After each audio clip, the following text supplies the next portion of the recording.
రే మనవడా, తాత నా మాతర్లు అయిపోయినాయి, రోడ్లోకి పోయి తీసుకొని రాపోరా. టాబ్లెట్లు ఆమ్లెట్లు తింటే అయిపోక ఏమైతే అయినా నా దగ్గర ₹1 ఎక్కలేదు కదా నీకు టాబ్లెట్లు తేడానికి. రే ఏంటి రయ్యా? రేపు దీపావళి కదా తాత, అందుకని పటాకులు తెచ్చుకున్నా. నా మాతర్లకైతే లెక్క ఉండదు కానీ పటాకులకైతే లెక్క ఉంటుందరా నీకా? నీ మాత్రలేమో రోజు కావాలా? దీపావళి వచ్చే సంవత్సరానికి ఒకసారి పండగ చేసుకునే మమ్మల్ని. అవునరా, దీపావళి ఎప్పుడు? ఏం నీకేం చేదస్తమైంది? ఇందాక చెప్పినా కదా తాత రేపే అని. ఈయనొకడు అబ్బా ఈరోజు ఒక 2 పటాకులు కాలుద్దాం.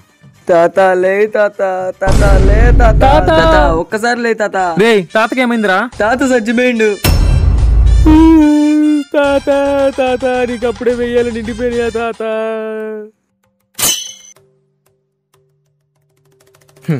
ఇప్పుడు చేసుకోరా దీపావళి, ఎట చేసుకుంటావా?